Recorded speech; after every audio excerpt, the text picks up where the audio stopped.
سورہ آل عمران کی آیت نمبر 143 تک 143 تک ہم نے گزشتہ درس میں ترجمہ کیا تھا۔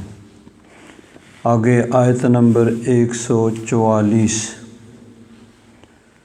وَمَا مُحَمَّدٌ إِلَّا رَسُولٌ، محمد صلی اللہ تعالیٰ علیہ وسلم نہیں ہیں مگر رسول،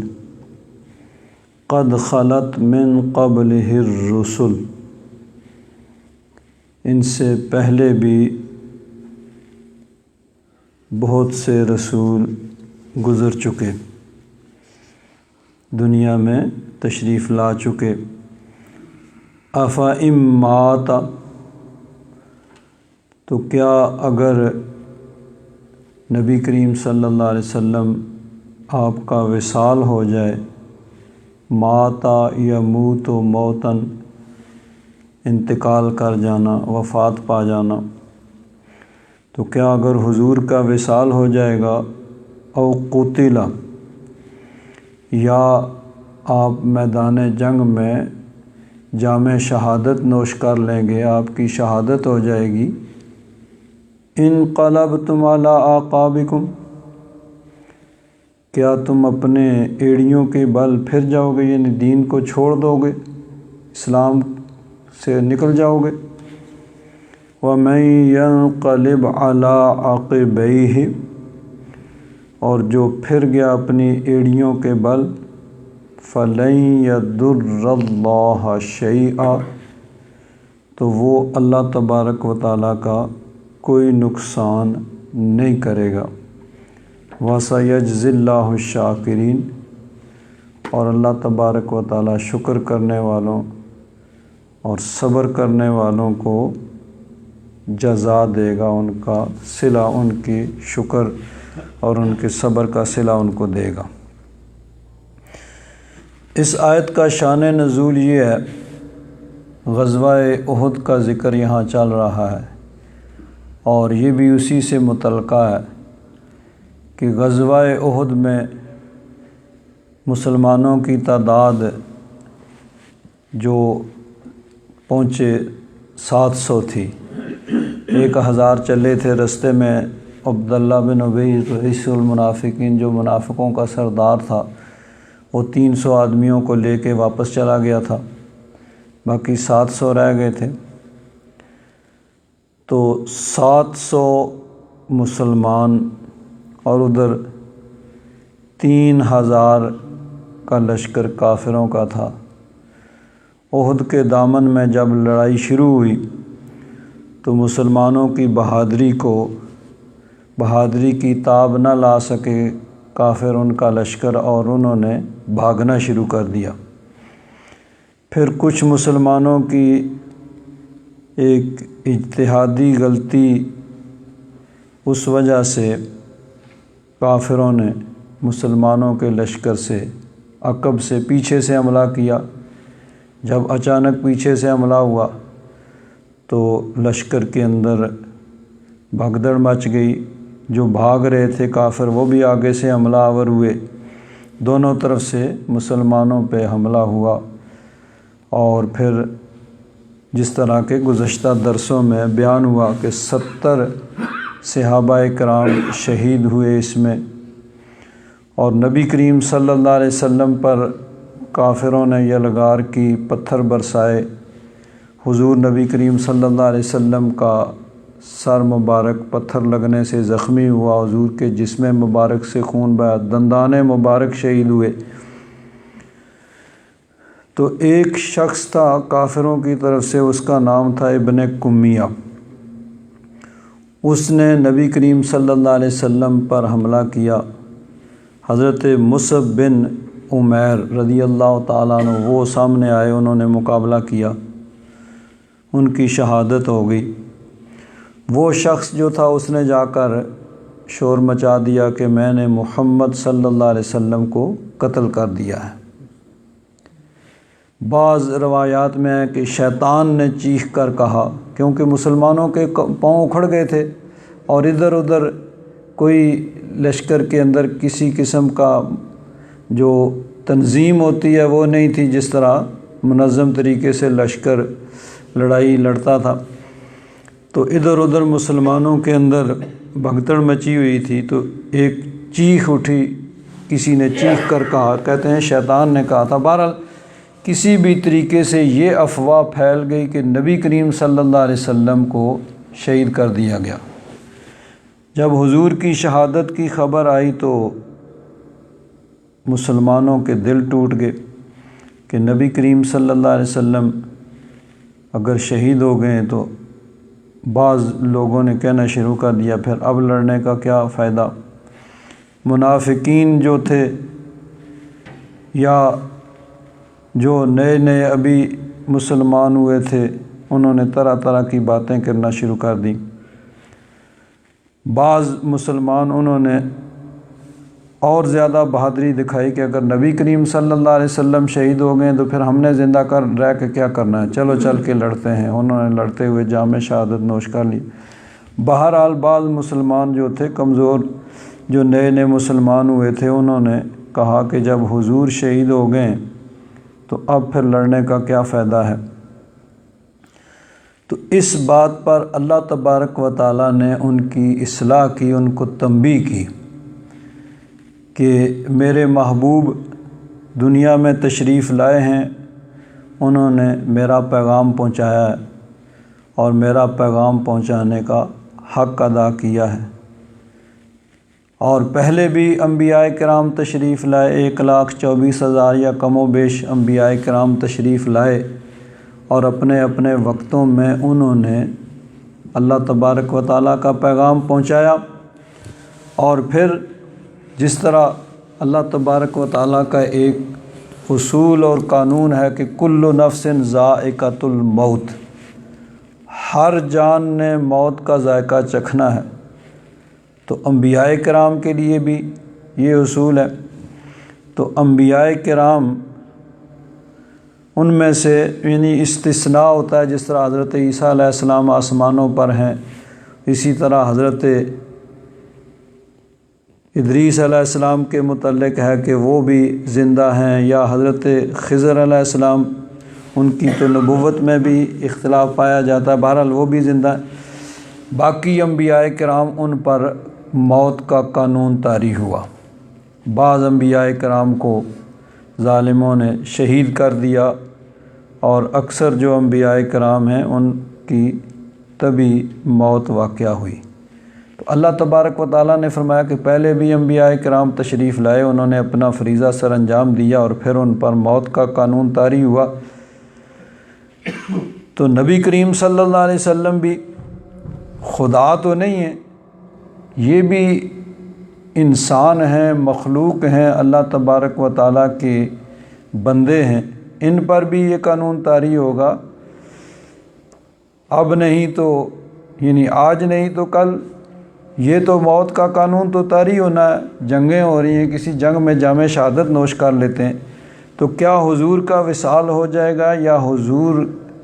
جنگ میں جام شہادت نوش کر لیں گے تو تم دین چھوڑ دو گے؟ جس کے لیے نبی کریم صلی اللہ علیہ وسلم نے زندگی بھر کوشش کی ہے، وہ اس لیے نہیں ہے کہ حضور کے وصال کے بعد اس کو ختم کر دیا جائے، نہیں، انبیاء کرام دنیا سے گئے تو ان کے ماننے والوں نے ان کے دین کو زندہ رکھا اور اس کی ترویج و اشاعت کی۔ یہی اصول نبی کریم صلی اللہ علیہ وسلم کے متعلق بھی ہے کہ حضور کا اگر وصال ہوتا ہے، اور یقیناً ہر انسان جاتا ہے، یا حضور اگر جنگ میں شہید ہوتے ہیں، تو مسلمانوں کو یہ بتایا جا رہا ہے کہ تم نے میرے محبوب کے پردہ فرمانے کے بعد دین کو چھوڑنا نہیں ہے، بلکہ دین کا پرچم تم نے ہاتھ میں لے کر دین کی تبلیغ اشاعت کو آگے اور دنیا کے کونے کونے میں اس پیغام کو پہنچانا ہے۔ امام ابن کثیر اس آیہ مبارکہ کی تفسیر کے اندر فرماتے ہیں، لما ان ہزم من المسلمین یوم احد، جس دن یعنی احد کی لڑائی کے دن جب مسلمانوں کا لشکر جو ہے اس کے قدم اکھڑ گئے، اور وَقُتِلَ مَنْ قُتِلَ مِنْهُمْ، بہت سے مسلمان جو ہیں 70 مسلمان جن میں حضرت امیر حمزہ بھی تھے، ان کی شہادت بھی ہو گئی۔ ناد الشیطان، یعنی بعض روایات میں یہ ہے کہ کافروں نے مشہور کر دیا، اور بعض میں یہ ہے کہ شیطان نے چیخ کر پکار کر کہا الا ان محمدن قد قتل، سنو کہ محمد صلی اللہ علیہ وسلم قتل کر دیے گئے، شہید کر دیے گئے۔ وَرَجَعَ ابْنُ کمیۃ الی المشرکین فقال لهم قتلت محمدن، وہ جو شخص تھا جو حضور پہ پتھر برسا رہا تھا، اور حضرت مصعب بن عمیر جو حضور کے سامنے دفاع کے لیے کھڑے تھے، ان کو اس نے شہید کیا تھا۔ تو وہ لوٹ کے گیا اپنے لشکر کی طرف اور کہنے لگا قتلت محمدن، میں نے محمد صلی اللہ علیہ وسلم کو قتل کر دیا، یعنی اس نے جا کے وہاں یہ بات مشہور کی۔ اور وَإِنَّمَا كَانَ قَدْ ضَرَبَ رسول اللہ صلی اللہ علیہ وسلم فَشَجَّهُ فِي رَأْسِهِ، یعنی اس نے حضور پہ پتھر پھینکے تھے اور حضور کا سر مبارک زخمی ہوا تھا۔ تو اب پھر مسلمانوں کے لشکر کے اندر بد دلی پھیل گئی۔ فَوَقَعَ ذَلِكَ فِي قُلُوبِ كَثِيرٍ مِّنَ النَّاسِ وَاعْتَقَدُوا أَنَّ رسول اللہ قد قُتِلَ، یعنی اس عالم میں اکثریت جو تھی مسلمانوں کے لشکر کی، انہوں نے یہ یقین کر لیا کہ حضور شہید ہو گئے، اور پھر اس کی وجہ سے مختلف طرح کی باتیں اور بد دلی کی انہوں نے باتیں کی۔ تو اللہ تبارک و تعالیٰ نے اس پر ان کی اصلاح کی کہ میرا محبوب جو دنیا میں تشریف لایا ہے، تو میرے محبوب کی ذمہ داری تبلیغ کرنی ہے، دین اسلام کا تبلیغ کا پیغام پہنچانا ہے، اور وہ میرا محبوب پہنچا رہا ہے اور پہنچا چکا ہے۔ تو اب اگر میرے محبوب کا انتقال ہو تو کیا یا یہ میدان جنگ میں شہید ہو جائیں، تو وَمَا مُحَمَّدٌ إِلَّا رَسُولٌ قَدْ خَلَتْ مِن قَبْلِهِ الرُّسُلُ، کہ محمد صلی اللہ علیہ وسلم بھی رسول ہیں۔ یہاں جو ہے نفی کہ محمد نہیں ہیں مگر رسول، یعنی صرف رسول ہیں۔ تو اب رسول سے اوپر کی نفی ہے کہ رسول سے زیادہ نہیں ہے، تو رسول سے اوپر صرف اللہ تعالیٰ کی ذات ہے۔ اللہ تبارک و تعالیٰ کی مخلوق میں سب سے بلند شان اور مرتبے والا اگر کوئی ہے تو وہ رسولوں کی ذات ہے، اور رسولوں میں سب سے بڑھ کے مرتبہ نبی کریم صلی اللہ علیہ وسلم کا ہے۔ تو مطلب یہ ہے کہ خدا نہیں ہے، معبود نہیں ہے، بلکہ عابد ہیں، اس کے بندے ہیں، اس کی مخلوق ہیں۔ تو یہاں نفی الوہیت کی ہے، یعنی نہیں ہے محمد مگر رسول، یعنی رسول سے اوپر والا درجہ ان کا خدا کا نہیں ہے۔ اور موت کا نہ آنا یہ اللہ تبارک و تعالیٰ کی شان ہے کہ وہ الآن کما کان، نہ اس کو موت آئے، نہ تکلیف آئے، نہ بیماری آئے۔ موت کا نہ آنا یہ اللہ تعالیٰ کی شان ہے، مخلوق کی یہ شان نہیں ہے۔ تو جب حضور مخلوق ہیں تو حضور پہ موت کا قانون طاری ہوگا، یا میدان جنگ میں شہادت بھی ہو سکتی ہے۔ تو نبی کریم صلی اللہ علیہ وسلم کی یہاں جو یعنی پہلے ماں کے ساتھ نفی کی، وَمَا مُحَمَّدٌ، اور نہیں ہے محمد، اللہ کے ذریعے اس نفی کو ختم کر کے استثناء کیا کہ مگر رسول ہے، یعنی رسول کے لیے جو درجہ مرتبہ شان وہ نبی کریم صلی اللہ علیہ وسلم کو حاصل ہے، لیکن حضور خدا نہیں ہے، رسول سے اوپر جو درجہ الوہیت کا ہے وہ نہیں ہے۔ تو جب خدا نہیں ہے تو مخلوق ہیں، تو مخلوق کے لیے موت، ورنہ نبی کریم صلی اللہ علیہ وسلم کی شانیں، اب دیکھیں رسول جو ہوتے ہیں، تمام نبیوں رسولوں کی شان اللہ کی مخلوق میں سب سے بلند ہے۔ کوئی غیر نبی وہ جتنا نیک متقی پرہیزگار ہو، وہ ولی ہو سکتا ہے، کتب ہو سکتا ہے، غوث ہو سکتا ہے، ابدال ہو سکتا ہے، حتیٰ کہ صحابی ہو سکتا ہے، لیکن جہاں ولایت، قطبیت، غوثیت اور صحابیت، یعنی یوں کہہ لیجیے صحابی سے نیچے ولایت کے جتنے درجے ہیں، جہاں ان کی انتہا ہوتی ہے وہاں سے صحابی کا درجہ شروع ہوتا ہے، کہ ایک صحابی اگر وہ نبی کریم صلی اللہ علیہ وسلم کی بارگاہ میں آئیں اور آ کے ایمان قبول کریں اور ان کا انتقال ہو جائے، نہ ان کو کوئی نماز پڑھنے کا موقع ملا، نہ روزہ رکھنے کا موقع ملا، نہ حج کرنے کا موقع ملا، نہ زکوٰۃ ادا کرنے کا موقع ملا، اور بھی کوئی کام کرنے کا ان کو موقع نہیں ملا، بس ایمان قبول کیا اور ان کا انتقال ہو گیا، تو اس صحابی کا درجہ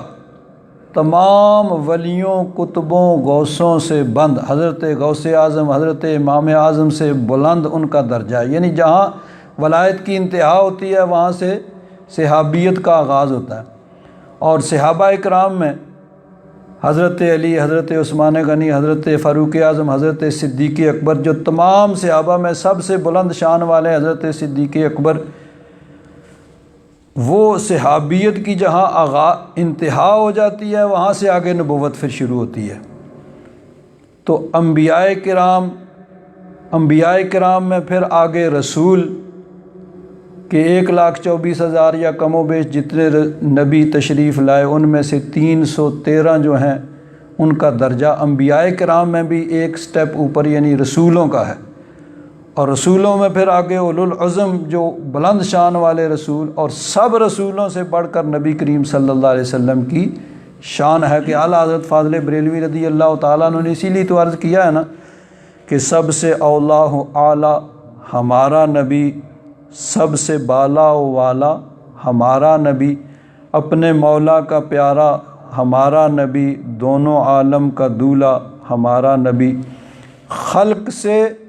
اولیاء، اولیاء سے رسل، یہ ہے ترتیب کہ عام مخلوق میں سے وہ اولیاء کرام کا درجہ بلند ہے،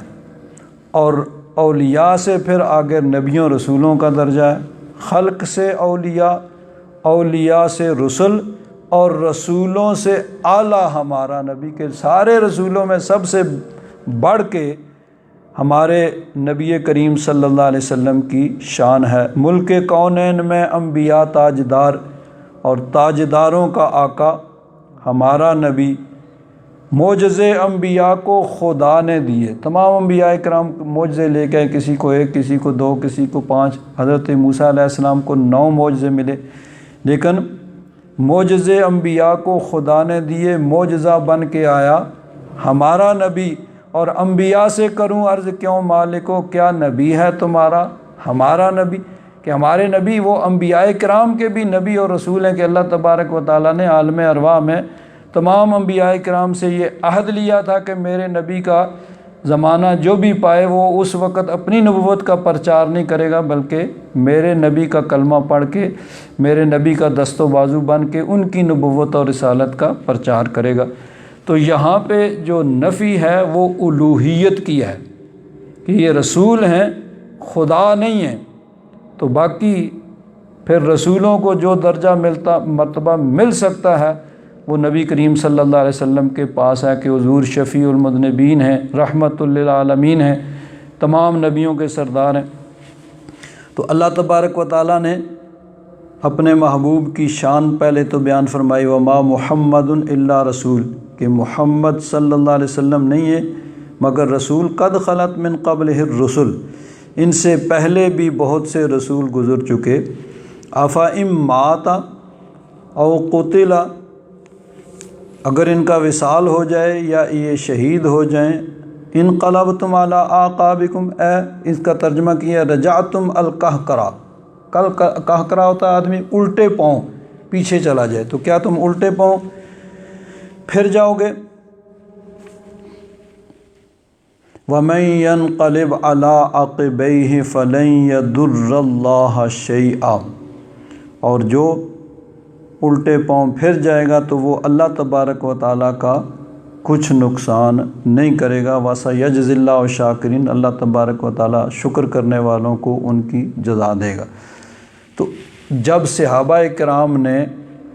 غزوہ احد کے موقع پہ جب حضور کی شہادت کی خبر مشہور ہوئی، افواہ پھیلی، تو بعض مسلمانوں نے جو کمزوری کا مظاہرہ کیا تو ان کی اس انداز میں اصلاح کی گئی اور ان پر عتاب فرمایا گیا کہ نبی کریم صلی اللہ علیہ وسلم کے دنیا سے جانے کے بعد بھی تم نے اس دین کا اسی طرح سپاہی رہنا ہے، بلکہ حضور کے بعد تم نے اس دین کا جھنڈا تھام کے اس کے پیغام کو دنیا کے کونے کونے میں پہنچانا۔ نبی کریم صلی اللہ علیہ وسلم کے وصال کے وقت بھی حضرت صدیق اکبر رضی اللہ تعالیٰ عنہ نے اسی آیہ مبارکہ کی تلاوت کی تھی۔ یعنی جس طرح غزوہ احد میں جب حضور کی شہادت کی خبر افواہ ایک جھوٹی خبر پھیلی تو صحابہ اکرام میں بد دلی پھیل گئی، تو اللہ تبارک و تعالیٰ نے اس کے ذریعے سے ان کی اصلاح فرمائی اور ان پر عتاب فرمایا کہ میرے محبوب نے تو مخلوق ہیں، تو مخلوق کے لیے تو میرا قانون اٹل ہے کہ ان پر موت کا قانون طاری ہوگا، تو اگر میرے محبوب وصال فرماتے ہیں یا جام شہادت نوش کرتے ہیں تو تم نے دین سے پھرنا نہیں ہے، بلکہ تم نے اسی طرح دین کے پیغام کو دنیا کے کونے کونے تک پہنچانا۔ اب جب نبی کریم صلی اللہ علیہ وسلم کا وصال ہوا تو حضور نبی کریم صلی اللہ علیہ وسلم کا وصال مبارک بھی ایک ایسا حادثہ تھا صحابہ کرام کے لیے کہ حضرت انس بن مالک رضی اللہ تعالیٰ عنہ فرماتے ہیں کہ جس دن نبی کریم صلی اللہ علیہ وسلم مدینہ منورہ میں تشریف لائے، اہل مدینہ کے لیے وہ دن عید کا دن تھا، یعنی خوشی کا ایک ایسا دن تھا کہ اہل مدینہ کو اتنا خوش کبھی نہیں دیکھا گیا کہ نبی کریم صلی اللہ علیہ وسلم مکہ شریف سے ہجرت کر کے جس دن مدینہ منورہ تشریف لائے، جتنے اس دن وہ خوش تھے اتنے خوش کبھی نہیں دیکھا گیا۔ لیکن جس دن نبی کریم صلی اللہ علیہ وسلم کا وصال ہوا، گویا صحابہ اکرام پر ایک قیامت ٹوٹ پڑی، اور یہ عالم تھا کہ بعض لوگ جس طرح آدمی اپنے حواس کھو بیٹھتا ہے کہ اس کو سمجھ نہیں آتی کہ وہ کیا کرے، تو اس طرح صحابہ کرام رضوان اللہ تعالیٰ علیہم اجمعین کا یعنی عالم تھا۔ عن انس قال لما کان اليوم الذي دخل فيه رسول اللہ صلی اللہ علیہ وسلم المدینہ اضاء منها كل شيء،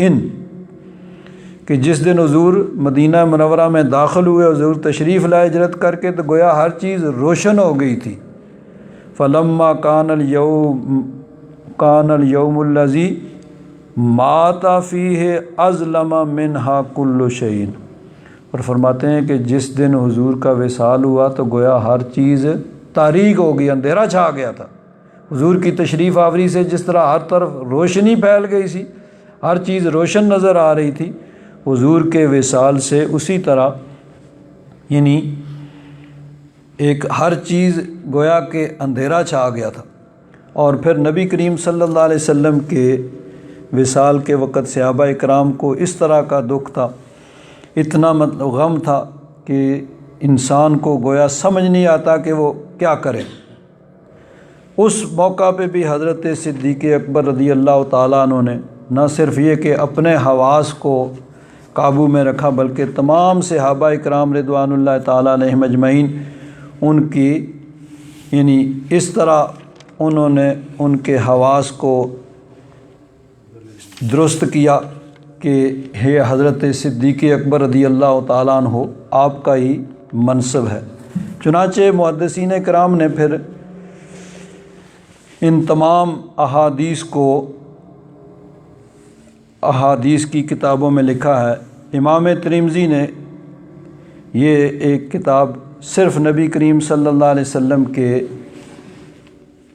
عادات مبارکہ حضور کے معمولات مبارکہ الشمائل النبویہ، شمائل ترمذی جس کو اس میں لکھا، اس میں نبی کریم صلی اللہ علیہ وسلم کے وصال، حضور کی وفات کا انہوں نے تذکرہ کیا کہ نبی کریم صلی اللہ علیہ وسلم کے اس وصال کے متعلق جو احادیث ہیں ان کو انہوں نے نقل کیا۔ پھر نبی کریم صلی اللہ علیہ وسلم کے آگے وصال کے بعد صحابہ کرام رضوان اللہ تعالیٰ علیہم اجمعین ان پہ جو قیامت ٹوٹی، اور حضرت صدیق اکبر رضی اللہ تعالیٰ عنہ نے کس طرح پھر ان کو سہارا دیا۔ تو ایک حدیث پاک میں یہ ہے کہ نبی کریم صلی اللہ علیہ وسلم آپ بیمار تھے، یعنی وہ بیماری جس میں نبی کریم صلی اللہ علیہ وسلم کا انتقال ہوا، اور اس انتقال میں پھر آگے یعنی کئی دن تک وہ نبی کریم صلی اللہ علیہ وسلم کی بیماری رہی۔ حضرت پیر کرم شاہ صاحب رحمۃ اللہ تعالیٰ علیہ نے بھی اس کو بڑی تفصیل کے ساتھ تمام چیزوں کو لکھا ہے۔ فرماتے ہیں کہ 11 ہجری میں ماہ صفر کی 29 تاریخ اور دوشنبہ کا دن یعنی پیر کا دن تھا، ایک صحابی کا انتقال ہوا۔ اس کی نماز جنازہ پڑھنے کے لیے رحمت عالم صلی اللہ علیہ وسلم بقیع الغرقد میں تشریف لے گئے۔ جنت البقیع شریف جو مدینہ شریف کا قبرستان ہے، وہاں حضور تشریف لے گئے ان صحابی جو تھے ان کا نماز جنازہ ادا کرنے کے لیے۔ اپنے جان نثار کی تجہیز و تکفین کے بعد جب نبی کریم صلی اللہ علیہ وسلم واپس تشریف لا رہے تھے تو راستے میں ہی سر درد شروع ہو گیا۔ درد کی شدت کے باعث بخار بھی ہو گیا، اور بخار اتنا تیز تھا کہ جس پر وہ جو کپڑا تھا جس سے نبی کریم صلی اللہ علیہ وسلم نے اپنا سر مبارک باندھا ہوا تھا، اس کے اوپر جب ہاتھ رکھا جاتا تو بخار کی یعنی وہ حرارت اور گرمی وہاں تک محسوس ہوتی تھی۔ تو نبی کریم صلی اللہ علیہ وسلم کا وصال مبارک 11 ہجری یعنی حضور نبی کریم صلی اللہ علیہ وسلم مکہ مکرمہ سے ہجرت کر کے مدینہ منورہ تشریف لائے تو 8 ہجری میں مکہ فتح ہوا۔ 10 ہجری میں حضور نبی کریم صلی اللہ علیہ وسلم نے حجۃ الوداع ادا فرمایا، یعنی آخری حج، ایک ہی حج ہجرت کے بعد حضور نے ادا فرمایا، اس کو حجۃ الوداع کہتے ہیں۔ تو ذی الحجہ میں حج ادا ہوا، اس کے بعد محرم شریف گزرا، سفر، تو سفر کے آخری یعنی 29 تاریخ کو نبی کریم صلی اللہ علیہ وسلم کی اس بیماری کا، اس مرض کا آغاز ہوا، اور پھر ربیع الاول شریف کے مہینے میں نبی کریم صلی اللہ علیہ وسلم کا وصال ہوا۔ اب نبی کریم صلی اللہ علیہ وسلم کو بخار تھا، لیکن اسی عالم میں نبی کریم صلی اللہ علیہ وسلم اپنے تمام کام جو ہیں ان کو سر انجام دیتے رہے۔ اس میں جو مہمیں روانہ کرنی تھیں اور کام یعنی نمازوں پابندی سے حضور نبی کریم صلی اللہ علیہ وسلم نمازیں بھی ان کو ادا فرماتے رہے، نمازوں میں بھی امامت فرماتے رہے۔ پھر وصال شریف سے کچھ دن پہلے یعنی بیماری اتنی زیادہ ہو گئی کہ نبی کریم صلی اللہ علیہ وسلم نماز کے لیے نہیں تشریف لا سکتے تھے، اور نبی کریم صلی اللہ علیہ وسلم نے ایک دن مغرب کی نماز ادا فرمائی۔ حضرت پیر کرم شاہ صاحب فرماتے ہیں کہ امام الانبیاء صلی اللہ علیہ وسلم وفات حسرت آیات سے 4 دن پہلے تک علالت و نکاحت کے باوجود تمام نمازیں خود ہی پڑھاتے رہے، یعنی 4 دن پہلے پیر کے دن حضور کا وصال ہوا تو اس سے 4 دن پہلے یعنی جمعرات کے دن تک اس روز بھی مغرب کی نماز حضور نے خود پڑھائی، اور اس میں سورہ والمرسلات عرفاً تلاوت فرمائی۔ عشاء کے وقت تکلیف بڑھ گئی، حضور نبی کریم صلی اللہ علیہ وسلم مسجد میں تشریف نہ لا سکے۔ ام المومنین حضرت عائشہ صدیقہ رضی اللہ تعالیٰ عنہ فرماتی ہیں کہ نبی کریم صلی اللہ علیہ وسلم نے یعنی بعض روایات میں یہ ہے کہ حضور نبی کریم صلی اللہ علیہ وسلم پر غشی طاری تھی، جب کچھ افاقہ ہوا تو حضور نے فرمایا کہ کیا لوگوں نے نماز پڑھ لی ہے؟ عرض کیا نہیں حضور، وہ آپ کا انتظار کر رہے ہیں۔ تو حضور نے فرمایا مرو ابا بکر فلیصلی بالناس، کہ ابو بکر کو کہو کہ وہ لوگوں کو نماز پڑھائیں۔ پھر حضور نبی کریم صلی اللہ علیہ وسلم پر غشی طاری ہو گئی، پھر افاقہ ہوا تو پھر حضور نے فرمایا کہ کیا لوگوں نے نماز ادا کر لی ہے؟ عرض کیا حضور وہ تو آپ کا انتظار کر رہے ہیں۔ تو فرمایا ابو بکر سے کہو مرو ابا بکر فلیصلی بالناس۔ تو حضرت ام المومنین حضرت عائشہ صدیقہ رضی اللہ تعالیٰ عنہ نے عرض کیا حضور وہ تو بڑے رقیق القلب ہیں، آپ کے مصلی پہ کھڑے ہوں گے، جب حضور وہاں نہیں ہوں گے تو وہ تو نماز نہیں پڑھا سکیں گے، تو آپ کرم فرمائیں کسی اور کو حکم دیں۔ تو حضور نے عتاب فرمایا اور سختی سے فرمایا کہ نہیں، ابو بکر سے کہو وہ نماز۔ تو اتنے 4 دن تک پھر حضرت صدیق اکبر رضی اللہ تعالیٰ عنہ وہ یعنی 17 نمازیں غالباً محدثین اور سیرت نگاروں نے لکھی ہیں کہ حضور کی حیات مبارکہ میں حضرت صدیق اکبر نے پڑھائیں۔ پھر نبی کریم صلی اللہ علیہ وسلم ایک دن، اور یہ اسی دن کا واقعہ ہے جس دن حضور نبی کریم صلی اللہ علیہ وسلم کا وصال ہوا، پیر کے دن کا، صبح کی نماز کے وقت صحابہ کرام نماز پڑھ رہے ہیں، حضرت صدیق اکبر نماز پڑھا رہے ہیں، صحابہ کرام پیچھے کھڑے نماز پڑھ رہے ہیں۔ نبی کریم صلی اللہ علیہ وسلم نے کچھ افاقہ محسوس کیا تو حضور تشریف لائے، چونکہ حضور نبی کریم صلی اللہ علیہ وسلم کا حجرہ مبارک حضور کا، جہاں حضور کی قبر انور ہے، یہی حضرت ام المومنین عائشہ صدیقہ رضی اللہ تعالیٰ عنہ کا حجرہ اور ان کا گھر تھا، اور یہیں حضور تشریف فرما تھے، اور وہ دروازہ مسجد شریف کے اندر کھلتا تھا۔ تو حضور نے دروازے سے پردے کو ہٹایا تو صحابہ اکرام کو دیکھا کہ صحابہ اکرام صفیں باندھ کے نماز پڑھ رہے ہیں۔ حضرت پیر کرم شاہ صاحب رحمۃ اللہ تعالیٰ علیہ اس کی یوں منظر کشی کرتے ہیں، حسب ارشاد نبوی حضرت صدیق اکبر مسلمانوں کو نماز پڑھایا کرتے تھے، یہاں تک کہ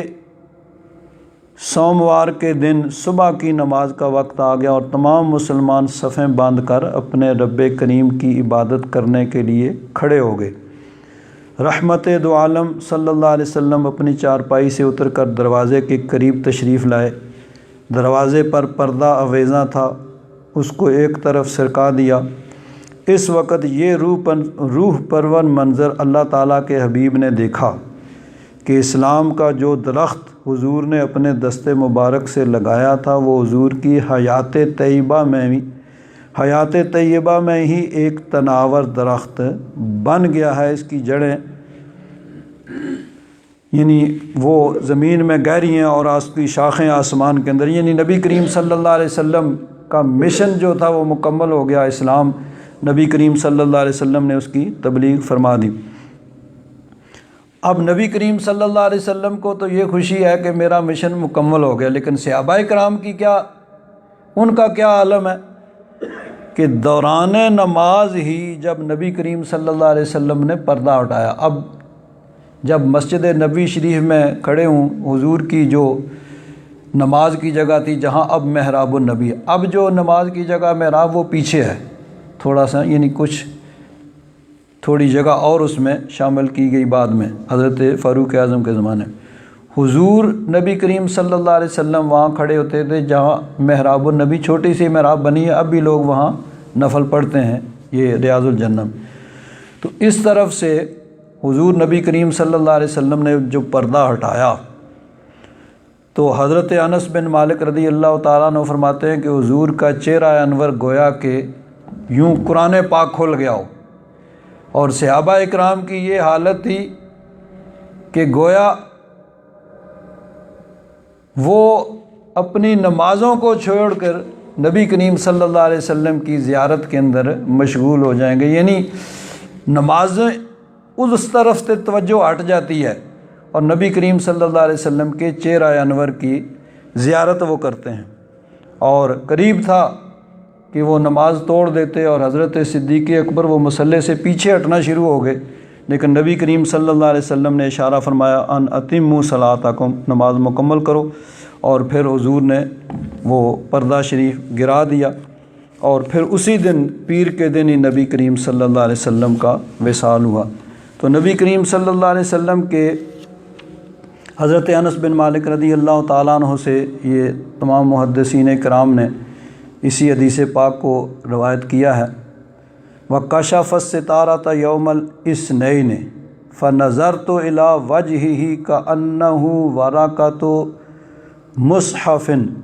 وَالنَّاسُ يُصَلُّونَ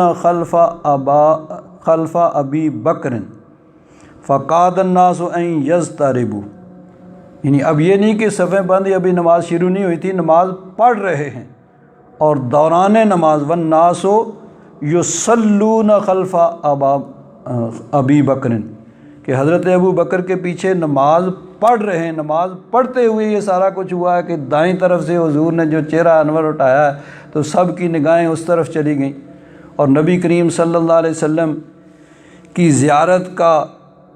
شوق فقاد الناس ان یضطربوا، قریب تھا کہ لوگ مضطرب ہو جاتے، یعنی نماز ٹوٹ جاتی، اور حضرت صدیق اکبر جو ہیں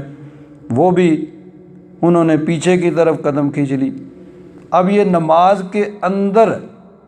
نبی کریم صلی اللہ علیہ وسلم کا ادب اور احترام ہو رہا ہے، تو نہ تو ان کی نمازیں ٹوٹیں۔ آج تو بعض لوگ کہتے ہیں کہ خدا نہ خواستہ نبی کریم صلی اللہ علیہ وسلم کا خیال ہی نماز میں آ جائے تو نماز ٹوٹ جاتی ہے۔ وہ تو حضور کے خیال نہیں، حضور کی زیارت کر رہے ہیں اور سامنے نہیں، اس طرف دیکھ رہے ہیں جہاں سے حضور نے چہرہ انور، حضور نے پردہ ہٹایا تھا۔ لیکن کأن ورقۃ مصحف، حضرت انس فرماتے ہیں کہ میں نے دیکھا فنظرت الی وجہ، حضور کے چہرہ کی طرف دیکھا، تو چہرہ کی طرف دیکھنے کے لیے ظاہر بات ہے ان کو قبلہ سے نظر ہٹا کے، یعنی وہ بائیں طرف بنتی ہے جب قبلہ کی طرف منہ کر کے کھڑے ہوں، تو قبلہ سے ہٹا کے بائیں طرف ان کو 90 ڈگری ان کو اپنا چہرہ پھیرنا پڑے گا، تب حضور کا چہرہ انور ان کو نظر آئے گا۔ تو انہوں نے دیکھا، اور فرماتے ہیں کہ گویا قرآن پاک کا ورق کھل گیا، اور لوگ حضرت صدیق اکبر کے پیچھے نماز پڑھ رہے تھے۔ فقاد الناس ان یضطربوا، قریب تھا کہ لوگ مضطرب ہو جاتے، یعنی نمازیں توڑ دیتے۔ فاشار الی الناس ان اثبتوا، لوگوں نے اشارہ فرمایا کہ تم نماز پڑھتے رہو۔ وَأَلْقَى السِّجْفَ وَتُوُفِّيَ من آخر ذَلِكَ الْيَوْمِ، پھر اسی دن پچھلے پہر نبی کریم صلی اللہ علیہ وسلم کا وصال ہوا۔ نبی کریم صلی اللہ علیہ وسلم کے وصال مبارک کے بعد صحابہ کرام کا، جس طرح میں نے ابھی بیان کیا کہ یہ عالم تھا کہ صحابہ کرام رضوان اللہ تعالیٰ علیہ مجمعین گویا اپنے حواس کھو بیٹھے ہیں اور ان کو سمجھ نہیں آ رہی ہے، اس طرح کے ان کا عالم تھا۔ حضرت صدیق اکبر رضی اللہ تعالیٰ عنہ وہ جب تشریف لائے، صحابہ کرام کا عالم دیکھا، حضرت امام ترمذی نے اس شمائل ترمذی میں اس کو تفصیل کے ساتھ اسی بات کو لکھا ہے جس کو میں نے پہلے یعنی اس کو اختصار کے ساتھ بیان کیا ہے کہ نبی کریم صلی اللہ علیہ وسلم آپ پر بے ہوشی کا یعنی غشی طاری ہوئی، جب کچھ افاقہ ہوا تو حضور نے فرمایا کہ کیا لوگوں نے نماز پڑھ لی ہے؟ عرض کیا حضور انتظار کر رہے ہیں۔ فرمایا مرو بلالا فلیؤذن، بلال کو کہو کہ وہ اذان کہیں اور حضرت ابو بکر کو کہیں وہ نماز پڑھیں۔ 2-3 دفعہ جب ایسے ہی ہوا تو حضور نے ان پہ عتاب فرمایا، پھر حضرت صدیق اکبر رضی اللہ تعالیٰ عنہ نے نماز پڑھائی اور آپ نماز پڑھاتے رہے۔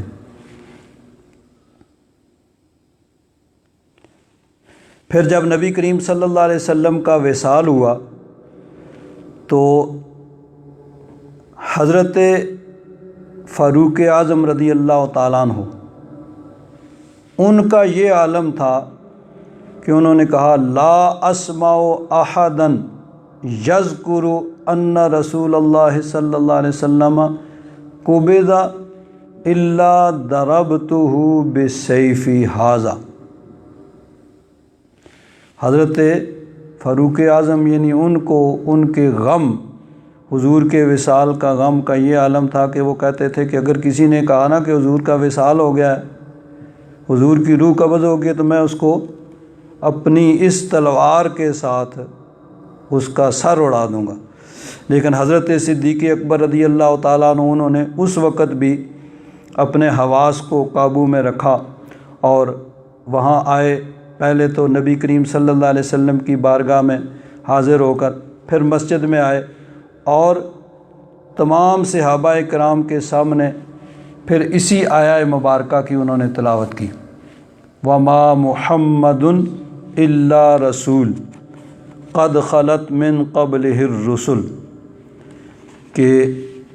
محمد صلی اللہ علیہ وسلم نہیں ہیں مگر رسول، ان سے پہلے بھی رسول گزر چکے ہیں۔ أَفَإِن مَّاتَ أَوْ قُتِلَ انقلبتم علی اعقابکم، تو کیا اگر حضور کا وصال ہو گیا یا حضور میدان جنگ میں جام شہادت نوش کرتے ہیں تو کیا تم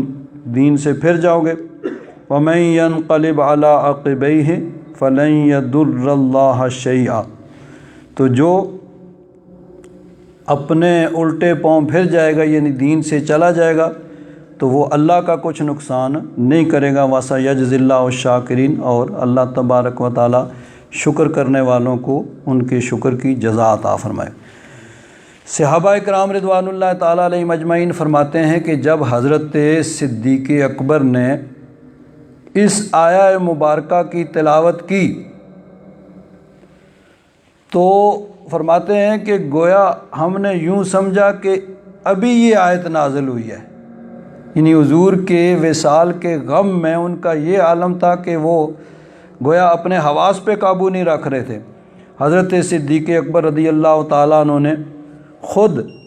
اپنے حواس پر بھی قابو رکھا اور تمام صحابہ کرام رضوان اللہ تعالیٰ علیہم اجمعین ان کی بھی اصلاح فرمائی اور فرمایا کہ دیکھو نبی کریم صلی اللہ علیہ وسلم خدا نہیں ہے، الہ نہیں ہے، معبود نہیں ہے، موت کا نہ آنا یہ اللہ تبارک و تعالیٰ کی شان ہے کہ اس کو موت نہیں آئے گی۔ باقی نبی کریم صلی اللہ علیہ وسلم تمام نبیوں کے سردار ہونے کے باوجود اللہ کی مخلوق ہیں، اللہ کے بندے ہیں، اور اللہ تبارک و تعالیٰ کا جو قانون ہے کل نفس ذائقۃ الموت، وہ جس طرح سب کے لیے اس طرح نبی کریم صلی اللہ علیہ وسلم کے لیے بھی ہے۔ تو نبی کریم صلی اللہ علیہ وسلم نے اللہ تبارک و تعالیٰ کا پیغام پہنچایا، اپنی ساری زندگی اللہ کا پیغام پہنچایا، تو اب تمہاری ذمہ داری ہے کہ حضور کے وصال کے بعد تم حضور نبی کریم صلی اللہ علیہ وسلم کے اس مشن کو جاری رکھو اور نبی کریم صلی اللہ علیہ وسلم کے پیغام کو دنیا کے کونے کونے تک پہنچاؤ۔ تو حضرت صدیق اکبر رضی اللہ تعالیٰ عنہ نے اس طرح صحابہ کرام رضوان اللہ تعالیٰ علیہم اجمعین ان کی ڈھارس بندائی، اور تمام صحابہ کرام فرماتے ہیں کہ حضرت صدیق اکبر سے جب یہ ہم نے آیہ مبارکہ سنی تو گویا ہمیں یوں محسوس ہوا کہ ابھی یہ آیت نازل ہوئی ہے، اور سب نے پھر اسی آیت کی تلاوت کرنا شروع کر دی، اور سب کے حواس جو ہیں وہ اپنی جگہ پہ آئے، سب یعنی وہ انہوں نے اپنے آپ کو سنبھالا۔ پھر اب نبی کریم صلی اللہ علیہ وسلم کی وصال کے بعد نبی کریم صلی اللہ علیہ وسلم کی قبر مبارک کہاں ہو، اس میں بھی پھر صحابہ کرام رضوان اللہ تعالیٰ علیہم اجمعین ان کا جو ہے وہ آپس میں اختلاف ہو گیا کہ کہاں پر نبی کریم صلی اللہ علیہ وسلم کی قبر مبارک بنے۔ تو ام المومنین حضرت عائشہ صدیقہ رضی اللہ تعالیٰ عنہ ارشاد فرماتی ہیں، لما قبض رسول اللہ صلی اللہ علیہ وسلم اختلافوا فی دفنہ، جب حضور کا وصال ہو گیا تو اب صحابہ کرام میں اختلاف ہوا کہ نبی کریم صلی اللہ علیہ وسلم کی قبر مبارک کہاں ہو۔ بعض نے کہا کہ جنت البقیع میں ہو، اور بعض جو ہیں وہ فیصلہ نہیں کر پا رہے تھے۔ فقال ابو بکر سمعت من رسول اللہ صلی اللہ علیہ وسلم شیئا ما نسیتہ، میں نے حضور سے وہ بات سنی ہے جس کو میں بھولا نہیں ہوں۔ قال، حضور نے ارشاد فرمایا، ما قبض اللہ نبیا الا فی الموضع الذی یحب ان یدفن فیہ، کہ حضور نے فرمایا کہ اللہ تبارک و تعالیٰ نے ہر نبی کی روح اس جگہ پہ قبض کی ہے جہاں اللہ تبارک و تعالیٰ یہ چاہتا تھا کہ اس کو دفن، یعنی اس کی قبر وہاں ہو۔ تو تمام انبیاء کرام کی روح اللہ تبارک و تعالیٰ نے اسی جگہ، یعنی ان کی روح کو قبض کیا ہے جہاں اللہ تبارک و تعالیٰ کی یعنی تقدیر یہ تھی کہ وہاں ان کی قبر ہو، اسی جگہ ان کا وصال ہوا ہے۔ تو ادفنوا فی موضع فراشہ، جہاں حضور کا یعنی فراش مبارک، جہاں چارپائی ہے، جہاں حضور کا وصال ہوا ہے، اسی جگہ نبی کریم صلی اللہ علیہ وسلم کی قبر مبارک ہوگی۔ اب نبی کریم صلی اللہ علیہ وسلم کے وصال کے بعد پیر کے دن نبی کریم صلی اللہ علیہ وسلم کا وصال مبارک ہوا، جس طرح حدیث پاک میں گزرا کہ صبح کی نماز کے وقت حضور نے صحابہ کرام کو دیکھا، اس وقت کچھ افاقہ ہوا تھا۔ پھر اسی دن پچھلے پیر نبی کریم صلی اللہ علیہ وسلم کا وصال ہو گیا۔ تو اب پیر کے دن پچھلے پیر حضور کا وصال ہوا، تو نبی کریم صلی اللہ علیہ وسلم کی تدفین جو ہوئی ہے، منگل کا دن گزر کے، منگل اور بدھ کی جو درمیانی رات اور رات کے پچھلے پیر میں، گویا کہ یعنی وہ بدھ کی رات ہوئی اور اس میں بھی پچھلے پیر نبی کریم صلی اللہ علیہ وسلم کو قبر انور میں رکھا گیا۔ اب یہاں ایک بڑی اہم بات جس پہ مفسرین کرام نے اور سیرت نگاروں نے، محدثین کرام نے اس پہ بحث کی ہے کہ نبی کریم صلی اللہ علیہ وسلم کا ارشاد مبارک یہ ہے کہ جتنا جلدی ہو سکے جب کوئی آدمی فوت ہو جاتا ہے تو اس کی تدفین ہو، لیکن صحابہ کرام نے اس میں تاخیر کیوں کی کہ پیر کے دن حضور کا وصال ہوا اور منگل کا دن گزرا پھر اگلی رات کو؟ تو اس میں امام قرطبی نے بھی اسی آیت کے ضمن میں اس بحث کیا ہے کہ کس یعنی یہ آخر کیوں تاخیر ہوئی، اور حضرت پیر کرم شاہ صاحب رحمۃ اللہ تعالیٰ نے بھی انہی چیزوں کو بیان کیا ہے کہ ایک تو یہ کہ سب سے پہلے تو صحابہ کرام نے اس بات پہ اختلاف ہوا کہ نبی کریم صلی اللہ علیہ وسلم کو دفن کہاں کیا جائے۔ بعض نے کہا کہ جنت البقیع میں دفن کیا جائے، بعض نے کچھ اور کہا، اور بالآخر حضرت صدیق اکبر نے جب حدیث پاک سنائی کہ نبی کریم صلی اللہ علیہ وسلم کا ارشاد گرامی ہے کہ جہاں نبی کا وصال ہوتا ہے وہاں بھی ان کو دفن کیا جاتا ہے، تو پھر تمام صحابہ کرام رضوان اللہ تعالیٰ علیہم اجمعین اسی بات پہ پھر متفق ہو گئے کہ ٹھیک ہے، یہیں پہ حضور نبی کریم صلی اللہ علیہ وسلم کی قبر انور ہوگی۔ اب اس کے بعد دوسرا مرحلہ یہ تھا کہ نبی کریم صلی اللہ علیہ وسلم کے بعد حضور کا جانشین اور حضور کا خلیفہ، اس میں بھی صحابہ کرام میں شروع میں اختلاف ہو گیا، یعنی انصار جو تھے وہ ثقیفہ بنی ساعدہ میں جمع ہو گئے۔ یہ ایک جگہ تھی، ثقیفہ کہتے ہیں کہ جہاں لوگ بیٹھ کے آپس میں مشورہ کرتے تھے، یوں کہہ لیں کہ پارلیمنٹ ہاؤس کہہ لیں، تو ہر قبیلے کا اپنا اپنا ثقیفہ ہوتا تھا، وہاں بیٹھ کے وہ اہم امور پہ مشورہ کرتے تھے۔ تو ثقیفہ بنی ساعدہ، یہ بنی ساعدہ ایک قبیلہ تھا انصار کا، ان کا ثقیفہ جو تھا وہ جو ان کے مشورہ کرنے کی جگہ، یہ مسجد نبوی شریف سے اس وقت جو مسجد نبوی شریف کے شمال مغرب کا کونا جو ہے اس جگہ پہ، اس طرف یہ جگہ واقع ہے، اور اگر اس وقت جائیں تو باقی اس کے ارد گرد ساری بلڈنگیں بنی ہیں، ابھی تو اس کے ارد گرد کی بلڈنگیں پھر ان کو گرا دیا گیا، کچھ اور پروگرام ہے، لیکن یہ پچھلے 20 سال 25-30 سال پہلے اس کے ارد گرد ساری بلڈنگیں بن گئی تھیں،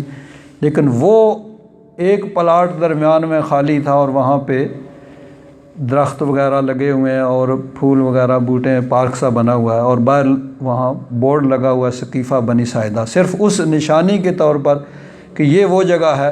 جہاں انصار جمع ہوئے تھے، اور انصار کا پروگرام یہ تھا کہ انصار میں سے کسی کو خلیفہ نامزد کیا جائے۔ حضرت فاروق اعظم رضی اللہ تعالیٰ عنہ کو جب معلوم ہوا تو انہوں نے حضرت صدیق اکبر کو لیا اور وہاں چلے گئے کہ اگر انہوں نے کسی کو خلیفہ نامزد کر دیا، ان کی بیعت ہو گئی، تو پھر ان کو معزول کرنا یہ مشکل ہوگا۔ تو حضرت صدیق اکبر اور حضرت فاروق اعظم وہاں پہ گئے، بات چیت ہوئی، انہوں نے کہا ٹھیک ہے، ایک خلیفہ انصار میں سے ہو جائے، ایک مہاجرین میں سے ہو جائے۔ تو حضرت صدیق اکبر نے فرمایا کہ نہیں، حضور کا فرمان ہے کہ الائمۃ من قریش، کہ امام اور خلیفہ جو ہے، حاکم جو ہے، وہ قریش میں سے ہوگا۔ انصار نے اس بات کو بھی تسلیم کر لیا۔ بالآخر حضرت صدیق اکبر رضی اللہ تعالیٰ عنہ آپ کو صحابہ کرام نے وہاں مشورے سے یعنی حضور کا خلیفہ وہاں پہ منتخب کر لیا، اور پھر مسجد نبوی شریف میں آ کے انہوں نے صحابہ کرام سے بیعت کی۔ تو نبی کریم صلی اللہ علیہ وسلم کی یعنی وصال کے بعد یہ بھی ایک بڑا اہم معاملہ تھا، یہ بھی طے ہوا۔ تو اس وجہ سے نبی کریم صلی اللہ علیہ وسلم کی یعنی حضور کے قبر انور کے اندر رکھنے اور حضور کی تدفین اس وجہ سے یعنی تاخیر ہو، اس پہ مفسرین کرام نے بھی بحث کیا اور محدثین اور سیرت نگاروں نے بھی بحث کیا۔ تو نبی کریم صلی اللہ علیہ وسلم پیر کے دن آپ کا وصال ہوا، اور منگل کا دن گزرنے کے بعد بدھ کی رات کو نبی کریم صلی اللہ علیہ وسلم کو دفن کیا گیا۔ پھر اس میں ایک اور اہم بحث ہے کہ نبی کریم صلی اللہ علیہ وسلم کا جنازہ مبارکہ وہ کیسے ہوا۔ بعض روایات میں یہ ہے کہ عام جس طرح جنازہ ہوتا ہے اس طرح نبی کریم صلی اللہ علیہ وسلم کا جنازہ جو ہے وہ نہیں پڑھا گیا، بلکہ صحابہ کرام رضوان اللہ تعالیٰ علیہم اجمعین وہ ایک ایک کر کے یہ چند وہ حجرہ مبارکہ میں حاضر ہوتے تھے، اور حضور نبی کریم صلی اللہ علیہ وسلم کی بارگاہ میں درود و سلام پیش کرتے تھے، اور درود و سلام پیش کر کے چلے جاتے تھے اور دوسرے آ جاتے تھے۔ حضرت پیر کرم شاہ صاحب رحمۃ اللہ تعالیٰ علیہ فرماتے ہیں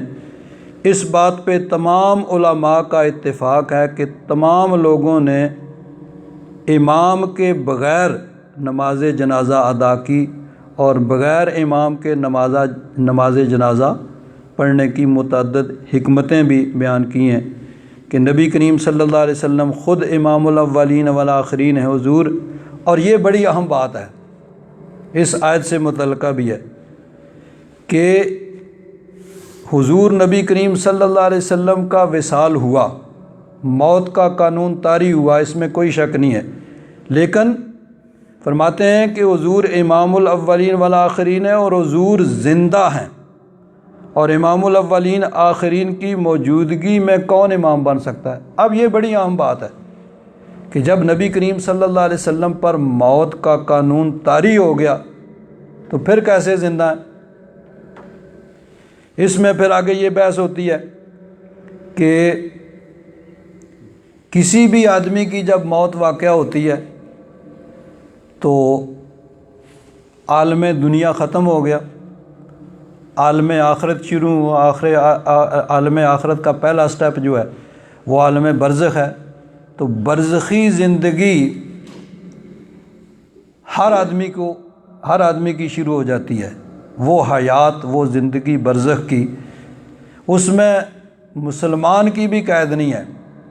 مسلمان ہو کافر ہو سب کو برزخی زندگی حاصل ہوتی ہے، کہ تبھی تو اس سے سوال کیے جاتے ہیں قبر کے اندر، اور سوال کے پھر وہ جواب بھی دیتا ہے، پھر اس کے بعد ثواب یعنی اس کو قبر کے اندر یا راحت ملتی ہے یا اس کو عذاب ہوتا ہے۔ تو یہ ساری چیزیں بھی زندگی کی متقاضی ہیں۔ تو برزخی زندگی ہر انسان کو حاصل ہے۔ جب ہر انسان کو حاصل ہے تو پھر سوال پیدا ہوگا کہ اس میں پھر نبی کریم صلی اللہ علیہ وسلم کی کیا تخصیص ہوئی، حضور کو کیوں حیات النبی کہا جاتا ہے کہ حضور زندہ ہیں؟ تو بات یہ ہے کہ برزخی زندگی تو سب کو حاصل ہے، لیکن نبی کریم صلی اللہ علیہ وسلم کی جو حیات ہے وہ عام برزخی زندگی نہیں ہے، اس میں کوئی شک نہیں ہے کہ موت کا قانون طاری ہوا، کل نفس ذائقۃ الموت، وہ قانون طاری ہوا، لیکن اس کے بعد جو حضور کی زندگی ہے وہ عام برزخی زندگی نہیں ہے۔ اور کیوں نہیں ہے؟ اس کی دلیل کیا ہے کہ دیکھیے، شہید جو ہوتے ہیں، شہید جو اللہ کی راہ میں جام شہادت نوش کرتے ہیں، اللہ تبارک و تعالیٰ نے فرمایا وَلَا تَقُولُوا لِمَن يُقْتَلُ فِي سَبِيلِ اللَّهِ أَمْوَاتٌ، جو اللہ کی راہ میں قتل کیے جائیں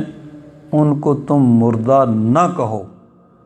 بل احیاء ولکن لا تشعرون، بلکہ وہ زندہ ہیں اور تمہیں اس کی خبر نہیں ہے۔ اور دوسری جگہ فرمایا وَلَا تَحْسَبَنَّ الَّذِينَ قُتِلُوا فِي سَبِيلِ اللَّهِ أَمْوَاتًا،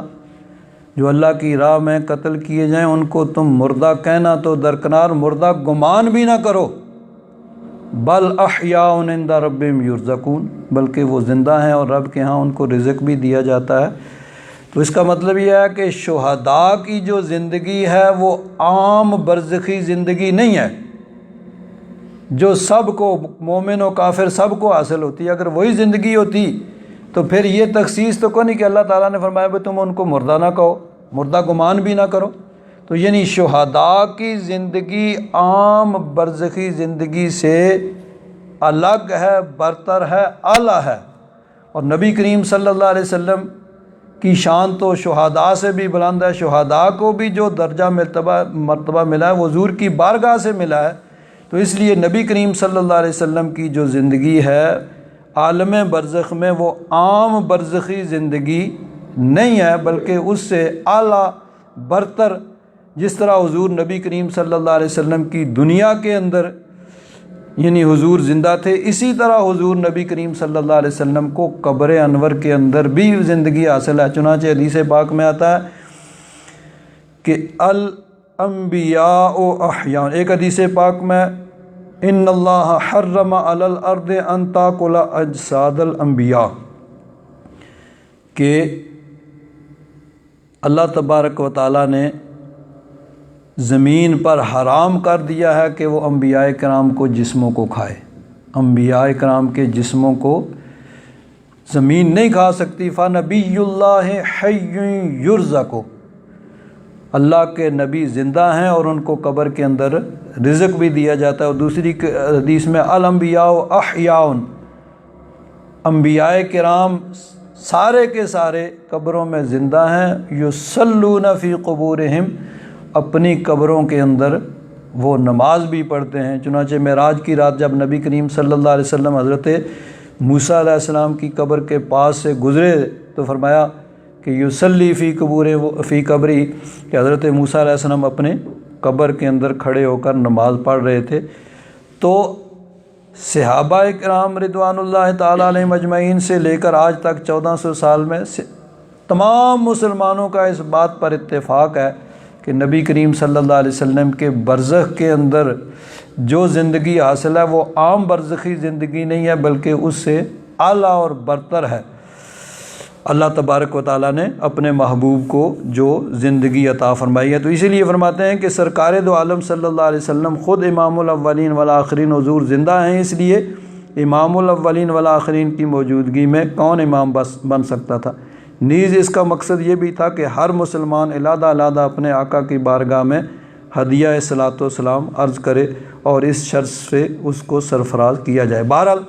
نبی کریم صلی اللہ علیہ وسلم کا وصال ہوا، حضور نبی کریم صلی اللہ علیہ وسلم کو قبر انور کے اندر رکھا گیا اور حضور نبی کریم صلی اللہ علیہ وسلم کی وہاں پر تدفین ہوئی۔ تو اللہ تبارک و تعالیٰ نے اس آیہ مبارکہ میں ان صحابہ کرام رضوان اللہ تعالیٰ علیہم اجمعین جنہوں نے اس افواہ پر کہ حضور کا وصال ہو گیا، حضور شہید ہو گئے تو اب لڑائی کا فائدہ نہیں ہے، یا طرح طرح کی باتیں لوگوں نے کی، تو اللہ تبارک و تعالیٰ نے ان پر عتاب فرمایا اور ان کی اصلاح فرمائی اور ارشاد فرمایا وما محمد الا رسول، محمد صلی اللہ علیہ وسلم نہیں ہیں مگر رسول، یعنی خدا نہیں ہے۔ یہاں صرف جو نفی ہے وہ الوہیت کی ہے کہ خدا نہیں ہے، معبود نہیں ہے، کہ موت کا نہ آنا یہ اللہ تبارک و تعالیٰ کی شان ہے، اللہ کی مخلوق ہیں اور ان پر بھی موت کا قانون طاری ہوگا۔ قد خلت من قبلہ الرسل، ان سے پہلے بھی بہت سے رسول گزرے ہیں۔ افہم ماتا، تو کیا اگر حضور کا وصال ہو جائے، او قتلا، یا حضور شہادت کا جام نوش فرما لیں، انقلبتم علی اعقابکم، تم اپنے ایڑیوں کے بل پھر جاؤ گے، ومن ینقلب علی عقبیہ، اور جو ایڑیوں کے بل پھر گیا، فلن یضر اللہ شیئا، وہ اللہ تبارک و تعالیٰ کا کچھ نقصان نہیں کرے گا۔ یعنی اگر خدا نہ خواستہ سب لوگ بھی کافر ہو جائیں تو اللہ تبارک و تعالیٰ کا تو کوئی نقصان نہیں ہے۔ ایک حدیث پاک میں آتا ہے کہ اگر سارے لوگ مل کے اس طرح نیک متقی پرہیزگار ہو جائیں جس طرح کوئی سب سے زیادہ خوف خدا رکھنے والا متقی پرہیزگار انسان ہے، اس کی طرح سب لوگ نیک متقی پرہیزگار ہو جائیں، تو ان کے اس طرح نیک متقی پرہیزگار ہونے سے اللہ تبارک و تعالیٰ کی خدائی میں کوئی اضافہ نہیں ہو جائے گا، یعنی اللہ تبارک و تعالیٰ کا کوئی وہ فائدہ نہیں ہوگا۔ اور اگر سارے کے سارے مل کے کسی بدترین انسان کی طرح فاسق و فاجر ہو جائیں تو اللہ تبارک و تعالیٰ کا کوئی نقصان نہیں ہوگا۔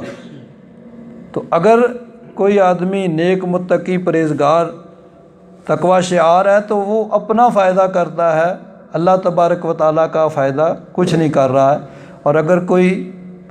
فاسق و فاجر کافر منافق ہے تو وہ اپنا ہی نقصان کر رہا ہے، اللہ تبارک و تعالیٰ کا کوئی نقصان نہیں ہے۔ تو اللہ تبارک و تعالیٰ نے فرمایا کہ وَمَن يَنقَلِبْ عَلَىٰ عَقِبَيْهِ فَلَن يَضُرَّ اللَّهَ شَيْئًا، جو اپنی ایڑیوں کے بل پھر گیا یعنی اسلام کو چھوڑ کے کفر کی طرف لوٹ گیا تو وہ اللہ تبارک و تعالیٰ کا کچھ نقصان نہیں کرے گا۔ وَسَيَجْزِي اللَّهُ الشَّاكِرِينَ، اور اللہ تبارک و تعالیٰ شکر کرنے والوں کو جزا دے گا۔ الحمدللہ رب العالمین، والصلاة والسلام علی حبیبہ سیدنا و مولانا محمد وعلی آلہ واصحابہ اجمعین۔ اللہم انک عفو کریم تحب العفو فاعف عنا یا غفور یا غفور یا غفور۔ صلی اللہ تعالی علی حبیبہ سیدنا و مولانا محمد وعلی آلہ واصحابہ اجمعین برحمتک یا ارحم الراحمین۔